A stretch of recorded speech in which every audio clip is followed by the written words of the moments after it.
Shalom jemaat Tuhan, puji Tuhan, kembali di tahun yang baru ini, saya rindu menyapa Bapak Ibu semua, tentunya dengan harapan kita semua diberikan kesehatan dan juga kekuatan.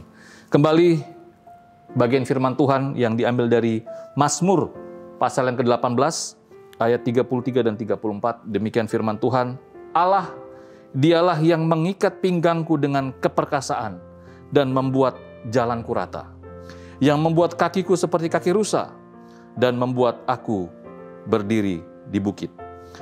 Dari pembacaan firman Tuhan kita di pagi hari ini, saya mengangkat judul, Kekuatanku Hanyalah Allah. Bapak Ibu jemaat yang terkasih, kalau kita membaca bagian firman Tuhan ini, bahwa bagian firman Tuhan ini adalah nyanyian syukur dari Raja Daud.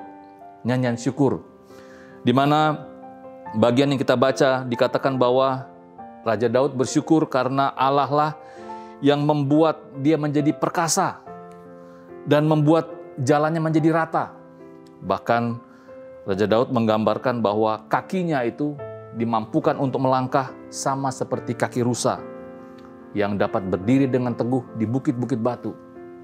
Bapak Ibu jemaat yang terkasih, dalam konteks kita sebagai orang percaya, kita juga tentunya di dalam menjalani hari-hari ini, tentunya akan menghadapi situasi kondisi yang sulit, akan menghadapi pergumulan masalah yang kalau kita mau berkaca ke belakang melihat tahun 2021, tentunya masalah yang ada di tahun 2021 juga masih ada menjadi PR kita di tahun 2022. Tetapi kita belajar dari Raja Daud.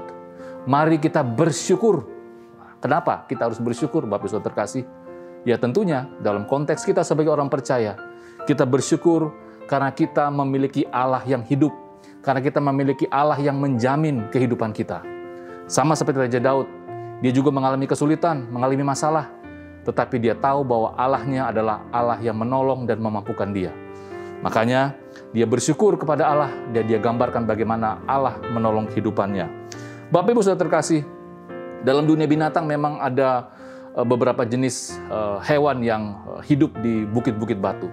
Dalam konteks pembacaan kita, memang ada rusa, itu rusa yang hidupnya di bukit-bukit batu, berbeda dengan rusa di Afrika yang hidup di padang rumput ya. Ini rusa dalam konteks di Israel, di Palestina, hidup di bukit-bukit batu.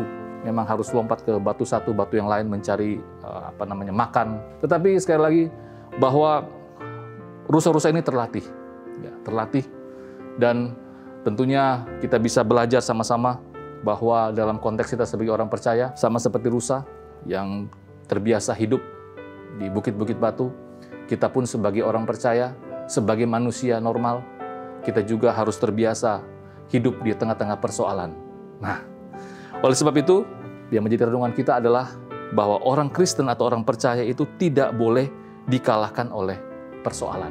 Sekali lagi, orang Kristen itu tidak boleh dikalahkan oleh persoalan. Sama seperti rusa yang digambarkan oleh Daud, yang memiliki kaki yang kuat, meskipun situasi kondisi alamnya itu tidak menyenangkan, tidak nyaman, tetapi rusa tidak dikalahkan oleh situasi yang sulit. Begitu juga dalam konteks kita, bahwa rusa menjadi contoh. Hewan ini hidup di bukit-bukit batu, tetapi karena memiliki kaki yang kuat, sehingga ia dapat berlari dengan lincah dari bukit satu ke bukit yang lain. Artinya apa? Artinya tidak ada manusia yang tidak mengalami kesulitan dan pergumulan. Sekali lagi dalam konteks tahun 2022 adalah tahun yang misteri. Tetapi sekali lagi bahwa Allah itu adalah kekuatan kita. Ia yang menciptakan kita, Ia juga yang menjamin kita di tahun 2022 ini. Kalau kita bandingkan dengan Matius, pasal yang ke-6 ayat 34, sebab itu janganlah kamu khawatir akan hari esok, karena hari esok mempunyai kesusahannya sendiri.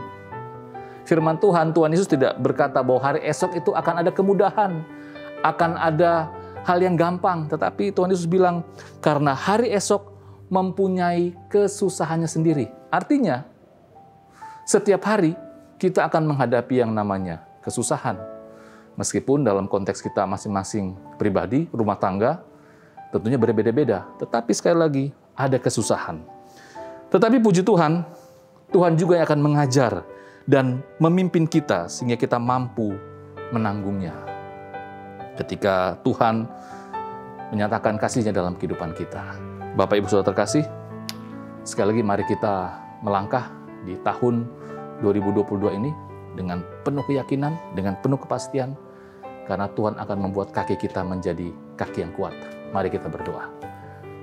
Bapak, terima kasih. Kami bersyukur buat pagi hari ini bahwa ada firman Tuhan yang memotivasi kami untuk terus melangkah meskipun jalannya terjal, jalannya sulit, tetapi kami belajar kembali dari pemazmur, yaitu Raja Daud, yang juga memiliki kesulitan menghadapi tantangan, tetapi tetap optimis, tetap semangat menghadapi setiap tantangan yang ada. Terima kasih Bapak, ini doa kami, di dalam nama Tuhan Yesus kami sudah berdoa dan bersyukur. Amin.